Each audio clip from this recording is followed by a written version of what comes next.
What exactly are you looking for in these talks, Mr. President? We're looking for all of the things that we've been talking about. We want to see no nuclear bomb, no nuclear weapon, not even close to it. Low key on the missiles. We want to see peace in the Middle East. We want the nuclear dust. We're going to want that. And I think we're going to get that. Uranium? We've agreed to that. Yeah, we've agreed to that. You want the enriched uranium before you can end this. And we want no enrichment, but we also want the enriched uranium. If this happens, it's a great start for Iran to build itself back, and it's everything that we want.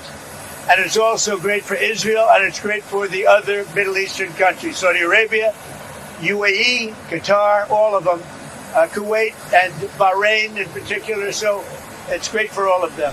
नमस्कार, आदाब। आपके साथ मैं स्मिता शर्मा हूं। आप देख रहे हैं मेरा YouTube station Smita Sharma journalist, और इस वक्त की बड़ी खबर के साथ हम हाजिर हैं उसे समझने के लिए कि उसके आखिर क्या मायने हैं जहां तक खाड़ी में जारी युद्ध का सवाल है अमेरिका, इजराइल और ईरान के बीच में। क्योंकि अमेरिकी राष्ट्रपति डोनाल्ड ट्रंप, जो कि अपने ऑल्टरनेट जो उनका सोशल मीडिया प्लेटफॉर्म है ट्रूथ सोशल, जिस पर रह रहकर बहुत सारे वो मैसेजेस लिखते रहते हैं, आज उन्होंने अब एक मैसेज लिखा है सुबह सुबह अमेरिकी, अगर हम स्थानीय समय की बात करें, जिसमें उन्होंने इन ऑल कैपिटल्स अपने स्टाइल में लिखा है, I am pleased to report that the United States of America and the country of Iran have had over the last 2 days very good and productive conversations regarding a complete and total resolution of our hostilities in the Middle East. तो वो कह रहे हैं कि पिछले 2 दिनों से हमारी बहुत जो है सकारात्मक बातचीत हुई है ईरान के साथ में, कि ये जो हमारी इस वक्त सैन्य हॉस्टिलिटीज जारी हैं, जो मिलिट्री टेंशन्स जारी हैं, उस पर बात जो है वो बरकरार है, and a complete and total resolution of our hostilities को लेकर बातचीत हो रही है कि कैसे हम पूरी तरीके से जो है अपनी इस हॉस्टिलिटीज को रोक सके इस क्षेत्र में, based on the tenor and the tone of those in-depth, detailed and constructive conversations, which I will continue. वैसे वो which WHICH की जगह उन्होंने WITCH लिखा है, जो which का मतलब होता है चुड़ैल। एक तो इनकी अंग्रेजी पढ़कर जो है इंसान अपनी अंग्रेजी भूल जाए, ऐसे ग्रामर लिखते हैं। बहरहाल इंपॉर्टेंट खबर पर बने रहते हैं। Which will continue throughout the week. I have instructed the Department of War to postpone any and all military strikes against Iranian power plants and energy infrastructure for a 5-day period, subject to the success of the ongoing meetings and discussions. Thank you for your attention to this matter, President Donald J. Trump. तो उन्होंने truth social पर लिखे हुए अपने इस post में ऐलान किया है कि मैंने अपने डिपार्टमेंट ऑफ वॉर को ये कहा है कि आप फिलहाल जो भी ईरान पर हमारी स्ट्राइक्स पेंडिंग थी उसको 5 दिनों के लिए आप पोस्टपोन कर दीजिए। जो उनकी पावर प्लांट्स और जो भी ऊर्जा से जुड़ी हुई इंफ्रास्ट्रक्चर पर हमले हम करने जा रहे थे, 5 दिन के लिए हम इसे रोक रहे हैं। देखिए, ये खबर पहला तो मैं आपको बता दूं कि इसकी जो पृष्ठभूमि है, जिस पर हमने इसके पहले ब्लॉग्स में भी बात की है, आज ही मैंने डॉक्टर शुभदा चौधरी के साथ भी बात की, वेस्ट एशिया एक्सपर्ट, वो वीडियो भी आप देख सकते हैं। डोनाल्ड ट्रंप ने 21 मार्च सुबह एक पोस्ट लिखकर धमकी दी थी, 48 घंटे का अल्टीमेटम दिया था ईरान को कि स्ट्रेट ऑफ हॉर्मुज पर आपने जो नाकेबंदी की हुई है उसको जो है आप बंद करें, स्ट्रेट ऑफ हॉर्मुज को आप फ्री करें, ताकि तमाम जो देश हैं सबके ऑयल टैंकर्स, जहाज वहां से ठीक से गुजर सके। उन पर जो है आप कोई रोकथाम नहीं करेंगे, नियंत्रण नहीं रखेंगे, नहीं तो मैं आपके पावर प्लांट्स पर हमला करने जा रहा हूं। डोनाल्ड ट्रंप ने यह बात लिखी थी। हालांकि इस बात को लिखने के एक दिन पहले वो दावा कर रहे थे कि अमेरिका ने ईरान के नेवल पावर, सैन्य पावर सबको खत्म कर दिया है, उसकी क्षमता खत्म कर दी है, परमाणु क्षमता खत्म कर दी है, तो वो बिल्कुल जो है जीत की कगार पर है, वी आर ऑलमोस्ट विक्टोरियस, और हम इस युद्ध को जो है वाइंडिंग डाउन करने वाले हैं।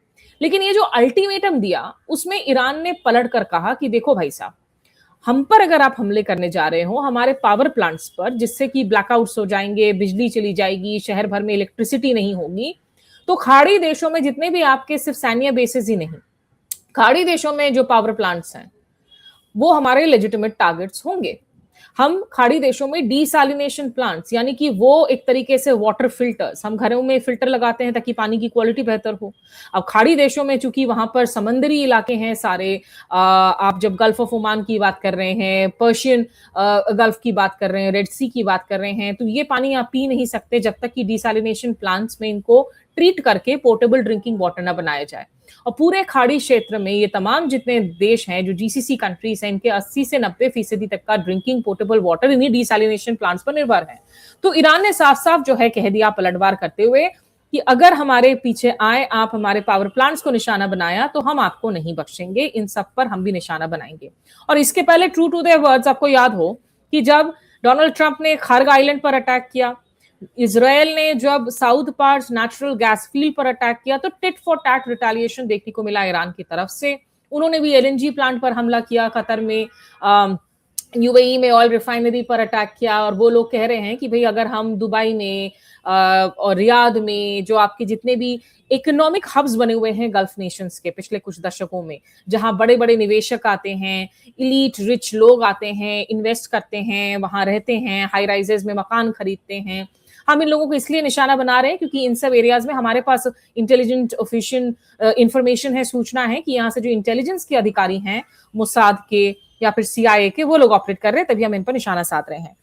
तो अब डोनाल्ड ट्रंप का जो अल्टीमेटम है 48 घंटे का, वो आज खत्म हो रहा था, और उसके खत्म होने के ठीक पहले उन्होंने ऐलान किया कि अभी जो है अब हम पोस्टपोन कर रहे हैं इन स्ट्राइक्स को। तो सबसे बड़ा सवाल है कि क्या डोनाल्ड ट्रंप पर यकीन कर लिया जाए? इसका एक ही जवाब है, नहीं। इसलिए नहीं कर सकते क्योंकि एक, without a doubt Donald Trump जो है बहुत मुश्किलों में फंसे हुए हैं, युद्ध में घुस तो गए हैं, मिलिट्री टैक्टिक्स तो दिखा दी है, लेकिन कोई रणनीति नहीं है कि एंड गेम क्या है, एंड गोल क्या है, आखिर ऐसा क्या अचीव कर ले जिसको हम जीत के तौर पर, विक्ट्री के तौर पर डिक्लेयर कर सके। हमने जो इतने सारे $100 of billion ऑलरेडी खर्च कर दिए हैं युद्ध में, अब अपनी घरेलू जनता को कैसे बेचे कि ये युद्ध क्यों जरूरी था? क्योंकि अभी तक डोनाल्ड ट्रंप यही एस्टैब्लिश नहीं कर पाए हैं कि सही में एक इमिनेंट खतरा था परमाणु वॉरहेड का ईरान की तरफ से, जिसकी वजह से अमेरिका ने ऑपरेशन एपिक फ्यूरी को लॉन्च किया। जितने भी उनके सेनेट हियरिंग्स हुए हैं, इंटेलिजेंस हियरिंग्स हुए हैं, उसमें तमाम नेता आकर कह रहे हैं कि भाई ये तो बिल्कुल साफ ऐसा लग रहा है कि अमेरिका को कोई खतरा नहीं था, इजराइल ने जबरदस्ती का, नेतन्याहू ने जबरदस्ती का आपको जो है जबरन अपनी चपेट में ले लिया है।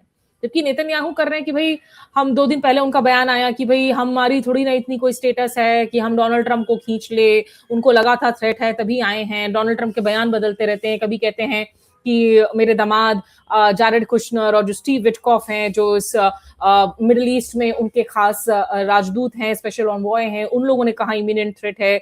कभी उनकी व्हाइट हाउस की प्रवक्ता कैरोलिन लीविट कहती हैं कि he had a feeling based on a fact. उल जुलूल बयान दिए जा रहे हैं। साफ है इस युद्ध में घुसने के लिए ना उनके पास कोई साफ औचित्य था, ना यहाँ से निकलने के लिए कोई रणनीति है। बस है तो सिर्फ और सिर्फ इस वक्त एक मारक क्षमता है, अमेरिकी सैन्य मारक क्षमता, क्योंकि वो दुनिया के सबसे बड़े देश हैं। लेकिन उसमें भी उनकी मिसकैलकुलेशंस हुई, क्योंकि उन्होंने नहीं देखा कि ईरान इस तरीके से कहर बर पाएगा कि इजराइल की जो आप एयर डिफेंस सिस्टम की, एयर डिफेंस डोम्स की आप इतनी बार बार बात करते हैं, तारीफ करते हैं, उस टेक्नोलॉजी को आप दूसरे देशों को बेच रहे हैं। पिछले साल के 12 दिनों के भीषण कॉन्फ्लिक्ट में भी ये कहा गया कि देखो आप हमारे इस एयर डिफेंस को भेद नहीं सकते हैं। लेकिन ईरानियन बैलिस्टिक मिसाइल्स आखिरकार आपके उन साइट्स तक पहुंच गई इजराइल में जहां आपकी न्यूक्लियर साइट्स हैं, अराद में पहुंच गई, डिमोना में पहुंच गई। तो ये सब जो अटैक्स हुए हैं और ईरान ने जिस तरीके से एक F-35 को निशाना बनाया, ये खबर भी आई, अमेरिकी सोल्जर्स की जाने जा रही हैं, अमेरिका को बहुत नुकसान हो रहा है। इंपॉर्टेंटली शेयर बाजारों में जो कहा जा रहा है कि $100 of billions in the red दिख रहे हैं, लॉसेस हो रहे हैं, उससे अमेरिका की घरेलू जनता पर आने वाले दिनों में निश्चित रूप से बहुत ज्यादा दबाव बढ़ेगा। तुरंत प्रभाव से भले ही उन पर गैस वाली टेंशन ना हो, इंडिया जैसी हालत नहीं है कि यहाँ पर कमर्शियल सिलेंडर की शॉर्टेज हो रही है, इटरीज बंद हो रहे हैं, होटल्स बंद हो रहे हैं, लेकिन वहां पर भी भाई कीमतें तो बढ़ेंगी, कंज्यूमर कॉस्ट बढ़ेगा, कंज्यूमर प्राइसेस बढ़ेंगी। तो घरेलू जनता जिनके सामने ऑलरेडी डोनाल्ड ट्रंप की इतनी लो अप्रूवल रेटिंग है, जब इस युद्ध की शुरुआत हुई थी उनकी अप्रूवल रेटिंग सिर्फ और सिर्फ करीब 40% से कम थी, और उनके अपने खुद के रिपब्लिकन नागा वर्स में भी इस वक्त उनके समर्थक नहीं है इस युद्ध के लिए। वो नहीं चाहते हैं कि यहां आप जो है सैन्य अभियान करें। तो इसीलिए डोनाल्ड ट्रंप पर भरोसा करना बड़ा मुश्किल है। डोनाल्ड ट्रंप जो अभी तक बार बार ये दावे करते आए हैं कि उन्होंने इंडिया, पाकिस्तान, अजरबैजान, तमाम ऐसे युद्ध की हालात में, थाईलैंड में उन्होंने जो है सीज फायर, संघर्ष विराम को निगोशिएट किया है। अब वो खुद जो है दाद दे रहे हैं कि मेरी बातचीत हुई है। लेकिन इसमें पता है मजेदार बात क्या है? मजेदार बात यही है कि ईरान की विदेश मंत्रालय की तरफ से यही कहा जा रहा है कि भाई तेहरान और वॉशिंगटन के बीच में सीधे रूप से कोई वार्ता नहीं हुई है। There are no direct talks. और ईरान क्यों आएगा बातचीत की मेज पर जब बार बार वो धोखे खा चुका है? 2024 में हमला होता है, 2025 में जब वो परमाणु कार्यक्रम पर बात कर रहा होता है तब अमेरिका आकर उनके परमाणु ठिकानों पर हमला कर देता है। 2026 में जिनेवा में बातचीत हो रही है, इजराइल आकर जो है उन पर हमला कर देता है। तो Iran is going to take Donald Trump's claims with an entire bucket of salt, pinch of salt के साथ भी नहीं। और विदेश मंत्रालय के सोर्सेस जो बात कर रहे हैं दूसरे जर्नलिस्ट के साथ में, न्यूज आउटलेट्स के साथ में, वो कह रहे हैं कि भाई एक तो कोई डायरेक्ट बातचीत नहीं है, दूसरी बात है ये ऐसा देखा जा रहा है कि डोनाल्ड ट्रंप कोशिश कर रहे हैं बेसिकली कि दुनिया भर में जो ऊर्जा का संकट है, ऊर्जा की जो कीमतें बहुत ज्यादा चढ़ रही हैं, इंक्रीज हो रही हैं, क्योंकि स्ट्रेट ऑफ हॉर्मुज पर जो ईरान की नाकेबंदी है उसको वो खत्म नहीं कर पा रहे हैं। तमाम देशों से उन्होंने कहा कि आइए आकर साझा पुलिसिंग करते हैं, उस पर कोई टेकर्स नहीं दिखे। अब नेटो की तरफ से इंडिकेशन आ रहा है कि शायद 22 मुल्क जिसमें जापान, कोरिया भी शामिल होंगे, मिलकर किसी तरीके से एफर्ट्स करेंगे कि स्ट्रेट ऑफ हॉर्मुज को कैसे खोला जाए। और दुनिया का 20% एनर्जी सप्लाई का रूट जो है वो स्ट्रेट ऑफ हॉर्मुज ही है। तो इसीलिए डोनाल्ड ट्रंप अपने बयानों के जरिए कोशिश कर रहे हैं कि कैसे अपने आगे की सैन्य कार्रवाई के लिए टाइम बाइंग कर सके, जिसमें कि ग्राउंड इन्वेजन भी शामिल है, क्योंकि उनके बहुत सारे ऐसे मरीन ट्रूप्स हैं जो ऑलरेडी मूव हो चुके हैं सेंटकॉम की तरफ से इस क्षेत्र में। तो वो टाइम बाइंग कर रहे हैं एक ग्राउंड इन्वेजन करने के पहले ईरान पर। और दूसरी बात है कि वो दुनिया भर में जब सोमवार का दिन है, अमेरिकन मार्केट्स ओपन हो रही हैं, तो उनको एक पॉजिटिव सिग्नल देने की कोशिश कर रहे हैं ताकि मार्केट्स ब्लीड ना करे, वो जो है लॉसेस में ना जाए। ईरान ने बार बार साफ कर दिया है, वो पेजेश्कियां हो, वो अब्बास अराक्ची हो, उनके विदेश मंत्री, वो यही कह रहे हैं कि इनिशिएटिव्स रीजनल कंट्रीज की तरफ से जरूर हो रही हैं। तुर्की, चीन, ओमान, भारत के प्रधानमंत्री नरेंद्र मोदी, उन्होंने भी आज संसद में कुछ बातें कही। ये तमाम लोग कह तो रहे हैं कि कूटनीति का सहारा लीजिए, बातचीत कीजिए, लेकिन ईरान इज वेरी क्लियर कि हमने इस युद्ध की शुरुआत नहीं की है। यहां आक्रमण इजराइल और अमेरिका की तरफ से हुआ है, और उन लोगों को ही आप बोलिए कि इस युद्ध को बंद करें और हमें गारंटीज दे कि आगे आप इसी तरीके से वापस हम पर हमले नहीं करेंगे। हमें अंतरराष्ट्रीय सिक्योरिटी गारंटीज चाहिए। ईरान की जो फार्स न्यूज एजेंसी है, उन्होंने एक सूत्र के हवाले से कहा है कि ईरान ने पूरी तरीके से मना कर दिया है कि हमने प्रेसिडेंट डोनाल्ड ट्रंप के साथ कोई संपर्क नहीं साधा है, कोई बातचीत नहीं हुई है। और बल्कि अब यही कह रहे हैं ईरान के जो मंत्री हैं या जो आवाजें हैं कि देखो डोनाल्ड ट्रंप मजबूर हो गया है बैक डाउन करने के लिए, क्योंकि ईरान ने कह दिया था कि अगर आपने पावर प्लांट्स को टारगेट बनाया तो हम आपके पीछे जो हैं वो जरूर आएंगे। ओमान के विदेश मंत्री बद्र अल-बुसाइदी, उनका एक इंपॉर्टेंट बयान है, एक ट्वीट है जिसमें उन्होंने लिखा है, Whatever your view of Iran, this war is not of their making। कि आपका ईरान को लेकर चाहे जो भी आपका सोच हो, आपका ख्याल हो, लेकिन ये जरूर है कि ये युद्ध ईरान की वजह से शुरू नहीं हुआ है। This is already causing widespread economic problems and I fear they promise to get much worse if the war continues। कि ये ऑलरेडी जो है बहुत आर्थिक दिक्कतें दुनिया भर में हो रही हैं और ये बद से बदतर होंगी अगर ये युद्ध जारी रहा तो।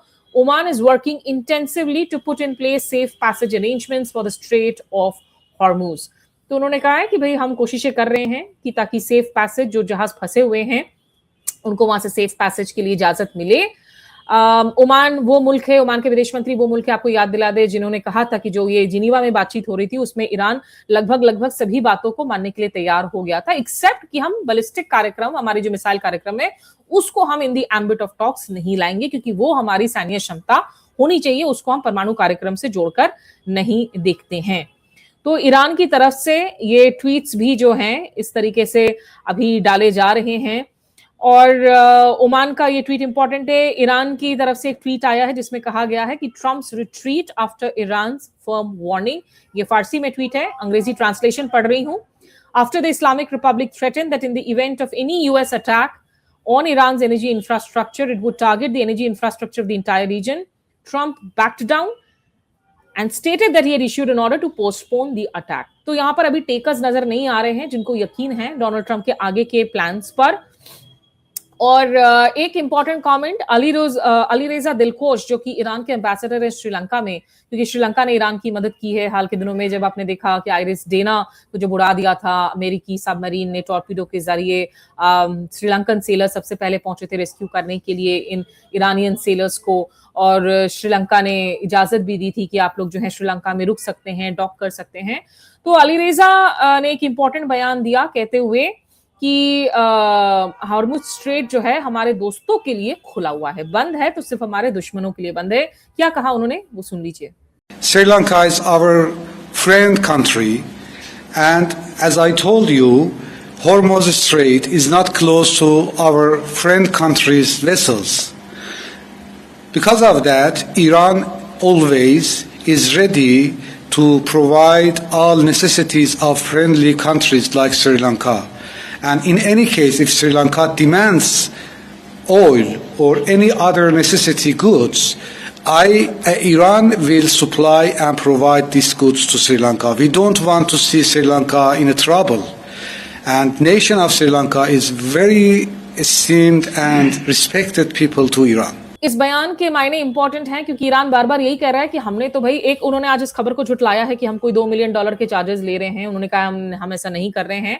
दूसरा वो ये तर्क दे रहे हैं कि जितने भी मुल्क हैं जिनके पास इस तरह के वाटरवेज हैं वो एक शुल्क लागू करते हैं, तो क्यों ना हम इसे नेशनलाइज करके हॉर्मुज स्ट्रेट को हम भी जो है इस पे शुल्क लागू करें। तीसरी बात वो कह रहे हैं कि भाई अगर आप युद्ध में शामिल नहीं है आपके हम जहाजों को जाने देंगे। तो भारत की भी क्योंकि बातचीत लगातार जारी है, मोदी जी और पेजेश्कियां साहब के बीच में, जयशंकर और अब्बास अरागची के बीच में, आज भी अभी जो जानकारी दी है शिपिंग मिनिस्ट्री की तरफ से हुई इंटर मिनिस्ट्रियल ब्रीफिंग में, उसमें यही कहा गया है कि जो 22 जहाज फंसे हुए थे वेस्ट ऑफ हॉर्मुज में वो अभी भी वहीं फंसे हुए हैं। 600 हमारे उसमें भारतीय नाविक हैं जो सेफ हैं, और 13 रिपैट्रिएशंस हुई हैं पिछले 24 घंटे में। तो कुल मिलाकर 34 लोग हैं जो इन इलाकों से आ सके, रिपैट्रिएशंस हो सके हैं, ये राजेश कुमार सिन्हा ने जानकारी दी है। कुल मिलाकर आज प्रधानमंत्री नरेंद्र मोदी ने भी संसद में इस बात को रखा और कहा कि आने वाले दिन मुश्किलात से भरे होंगे। देश का आह्वान किया कि कोविड की तरह ही जो है मुश्किल दिन आने वाले हैं। वो काफी ऑमिनस स्टेटमेंट है, क्या कहा जरा सुन लीजिए। और लोगों से और वेस्ट एशिया के लीडर से अपील की कि आपको डायलॉग के जरिए ही इस मसले का समाधान करना होगा। डिप्लोमेसी की बात है, भारत की भूमिका स्पष्ट है। शुरुआत से ही हमने इस संघर्ष को लेकर अपनी गहरी चिंता व्यक्त की है। मैंने स्वयं भी पश्चिम एशिया के सभी संबंधित नेताओं से बातचीत की है। मैंने सभी से तनाव को कम करने और इस संघर्ष को खत्म करने का आग्रह किया है। भारत ने नागरिकों, एनर्जी और ट्रांसपोर्ट से जुड़े इंफ्रास्ट्रक्चर पर हमलों का विरोध किया है। कमर्शियल जहाजों पर हमला और हॉर्मुज स्ट्रेट जैसे अंतर्राष्ट्रीय जलमार्ग में रुकावट अस्वीकार्य है। भारत डिप्लोमेसी के जरिए युद्ध के इस माहौल में भी भारतीय जहाजों के सुरक्षित आवागमन के लिए निरंतर प्रयास कर रहा है। अध्यक्ष महोदय, भारत हमेशा से मानवता के हित में और शांति के पक्ष में अपनी आवाज उठाता रहा है। मैं फिर कहूंगा कि बातचीत और कूटनीति ही इस समस्या का समाधान है। हमारे हर प्रयास तनाव को कम करने, इस संघर्ष को समाप्त करने के लिए है। इस युद्ध में किसी के भी जीवन पर संकट मानवता के हित में नहीं है। इसलिए भारत का प्रयास सभी पक्षों को जल्द से जल्द शांतिपूर्ण समाधान के लिए प्रोत्साहित करने का है। अध्यक्ष जी, जब ऐसे संकट आते हैं तो कुछ तत्व इसका गलत फायदा उठाने की कोशिश भी करते हैं। इसलिए कानून व्यवस्था सुनिश्चित करने वाली सभी एजेंसियों को अलर्ट पर रखा गया है। कोस्टल सिक्योरिटी हो, बॉर्डर सिक्योरिटी हो, साइबर सिक्योरिटी हो, स्ट्रेटेजिक इंस्टॉलेशंस हो, सबकी सुरक्षा को और मजबूत किया जा रहा है। अध्यक्ष जी, इस युद्ध के कारण दुनिया में जो कठिन हालात बने हैं उनका प्रभाव लंबे समय तक बने रहने की आशंका है। इसलिए हमें तैयार रहना होगा, हमें एकजुट रहना होगा। हम आखिरी में बस यही कहूंगी कि देखिए ये कोशिश निश्चित रूप से लग रहा है कि डोनाल्ड ट्रंप टाइम बाइंग कर रहे हैं। बहुत मुश्किल है उनकी बातों पर यकीन करना, बहुत मुश्किल है इस बात पर यकीन करना कि इजराइल उनको ऐसा करने देगा, क्योंकि इजराइल का एक ही मकसद है इस वक्त कि रिजीम चेंज नहीं हो रहा है, तो रिजीम को पूरी तरीके से जो हम डीकैपेसिटेट करते हैं, हम उसको कोलैप्स करते, ईरान की सारी क्षमता को खत्म कर दे। कोई ना कोई बहाने से इजराइल जरूर चाहेगा कि एक बार फिर से प्रोवोकेशन हो, कोई अटैक हो। और वाली नसर जो कि बहुत जाने माने एमिनेंट स्कॉलर हैं इस क्षेत्र में, जैसा उन्होंने ट्वीट में लिखा कि it may well be that Trump has not talk to anyone in Iran and is just buying himself time. इसी की पॉसिबिलिटी सबसे ज्यादा नजर आती है एक ऐसे वक्त में जब मार्केट्स ओपन हो रहे हैं। याल्दा हकीम जो कि स्काई न्यूज की पॉपुलर एंकर हैं, सीनियर जर्नलिस्ट हैं, वो भी कह रही हैं कि इजरायली सिक्योरिटी एस्टैब्लिशमेंट के सोर्स ने उनको कहा है कि I would approach this cautiously with a grain of salt. It's early Monday mornings in the US and the start of the trading week. तो इसलिए डोनाल्ड ट्रंप इकोनॉमिक इन्वेस्टमेंट जो sentiments हैं उनको थोड़ा सा शोर अप करने के लिए बयान दे रहे हैं, लेकिन डोनाल्ड ट्रंप के दाएं हाथ को नहीं पता होता कि उनका बायां हाथ क्या कर रहा है। और अगर ये 5 दिन के लिए हॉस्टिलिटीज रुक भी जाते हैं, कोई गारंटी नहीं है कि आगे सैन्य अभियान जमीन पर नहीं देखने को मिलेगा। स्थिति बहुत मुश्किल बनी हुई है, चुनौतीपूर्ण बनी हुई है। मैंने कहा कि आपको ये तमाम अपडेट्स थे, तो फिलहाल के लिए मेरे साथ जुड़ने के लिए शुक्रिया। नमस्कार, आदाब।